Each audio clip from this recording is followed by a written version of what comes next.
Hey, this is the Average Rye here, and welcome back to my adventures. So today, so many people asked me how the Bronco is at towing, and I put out like a preliminary video saying kind of my thoughts on towing and such. So today I wanted to show you how I hook it up, how to make sure you have the right setup for your trailer. I don't go in like super specifics about it, but I do kind of brush on like, hey, you do need to make sure you have the right dropper or rise. So I also just show you, talk about my experience towing, how it tows, how it handles, and I even give you a couple of glimpses of what it's like power-wise trying to tow. So I hope you enjoy, and I hope this answers a lot of your questions. And if you have any more, please respond below in the comments section. So, and I hope you enjoy, and I'll see you on the trail.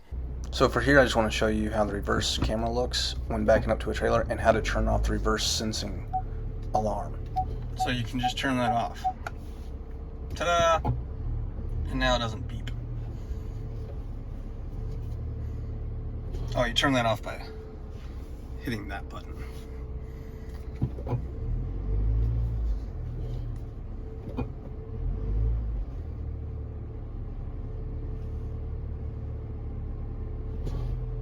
And there's that. Yeehaw, the old-fashioned way.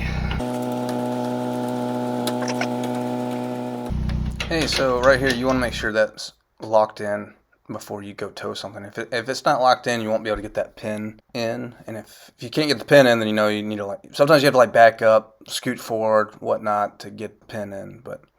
And always make sure you can remove your wheel there. Oh, the 7-pin. So I use this guy as my brake controller. It's awesome because it's just plug and play. You just plug it in, plug it in, plug it in. Oh, wrong commercial.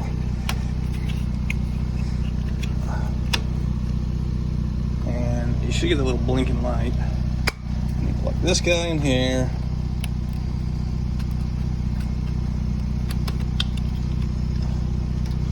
Wrap this strap right here. All right. So anyways, and so instead of installing a brake controller, you just put that in. Now it's like, I think it was like $250 when I got it. So maybe out of your price range, but that's better than like the $10 brake controller, especially if you have like 2 or 3 vehicles that you tow with. And you know, if you have 2 or 3 vehicles that you tow with, you can just get that, and then you just go between each vehicle. Plus, so there's no wiring. There's a Bluetooth app, and it's just super easy. I like it. I've seen some other folks that have, you know, smaller vehicles that don't do a lot of towing. You know, vehicles like this that aren't really designed specifically to tow. It's just a nice, easy way to do it. So if you have if you have a F-150, maybe this isn't the best way to do it. Maybe just get a brake controller. But anyways, so then I put this little guy in while I'm driving. You know, just when I pull into a parking lot, I don't have to worry about, you know, somebody coming up while I'm in the store and, you know, easily stealing my stuff. So there's that, and away we go. So, well, to talk about the Hitch some more, I've said this in my previous video. I wish I had my tape measure now, but so this is a 12-inch receiver extender. So this sticks out about, I think, 8 inches, and then you got what, 5 inches in there? No, 4 inches, maybe not. So 7. I think this sticks out 7 inches, and then you have 5 inches inside the receiver, and that way it gets it kick out enough to where you're not running into the spare tire. So there is some wiggle, but you know, you can kind of hear this, especially if the top's down, but it's not a big deal. I don't think it's a big deal. I don't know. I do have a lock for each, a locking pin for each of these, so it's not easily stealable. I do like the fact that you do have your 7-pin and your 4-pin hookups here. Ford did a good job with that. I guess they do make ball mounts that extend out this far on their own, and that might be a better option. But I didn't do that because I do use a bike carrier that hooks up to this, and so it slides right in here, and it's great. So, but if you're just strictly towing, it might be a better idea to just get a solid ball mount. And also, you want to think about, so I have a 2-inch drop with my camper, as you can see right there, and it's great because, I mean, this is the height that I needed for that to tow at the level, or the proper level for towing. So you want to be mindful for that. If you have, like, that has 31-inch tires, and it sits a little higher than most campers. So I didn't need it as big of a drop. But if I didn't have the Boondock package, it has smaller trailer tires and it sits a little lower. So I would probably have to have gotten maybe a 3-inch drop. So just be mindful of that. If you are trying to tow something, you kind of want to measure how high your trailer sits, like where your ball, where it connects to the ball. You want to see where that is and get a good measurement of that, and then measure where your hitch receiver is, or where your ball is going to be, and make sure that your camper is going to be or your trailer is going to be at the right height. So you may need something more than a 2-inch drop. This is just what works for me. In some cases, if you have a higher trailer, you may need to flip this over and get it higher. So like when I pulled it with my Outback had a lot lower ride height, so I actually had to have a 2-inch drop going the other way, so a 2-inch rise to make the trailer level out. So things to be mindful of. When you are towing. So I do like this setup. These for your chains aren't really spread out too great. I don't like that, but they still work. I think this is a class 2 hitch. So another thing to be mindful about, that is a limiting factor for towing sometimes. But for what the Bronco can tow, it's fine. But yeah, I mean, you're only towing less than 3,500 pounds. So in the Badlands, you're towing 3320, I think is the max. So this hitch is definitely rated for that. So things to know. Also, get a good set of reverse lights. These things are awesome. I have them switched to my aux switches. When you're setting up camp in the dark, they're great to have. Or when you're just out riding around, mud riding, or just wheeling or whatever out in the boonies at night, and you need to back up, you don't want to hit that tree behind you. So the reverse lights, the stock reverse lights on this aren't enough to see in the dark, but Baja Designs definitely made a great setup. And this bracket just slides right on over your camera mount. They give you new bolts to fit in you take the lug nuts out here and you slide these bolts in, and the bracket is pretty stable, and these lights are adjustable. I probably need to tighten them up just a little bit, but they're great to have. So something to check out. Like you can see here, like because of this, I can't open up the door. I mean, like that's it. If I need something in there, I have to figure something out. So that is the downside, but for the most part, the pull's great. I don't have any issues. So I wanted to give you a view of what the mirrors look like while driving with the trailer on. So you can't really see back behind you very well. Like, you don't get that blind spot. I might be able to kick the mirror out a little bit more, but it doesn't really help.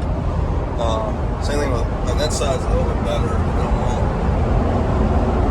I am driving, so.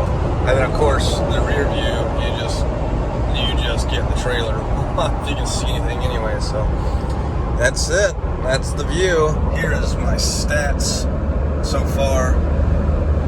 So I mean, as you can see, it doesn't get great gas mileage pulling, but that's obviously duh. Like, you're not going to. So yeah, so towing with this thing isn't bad.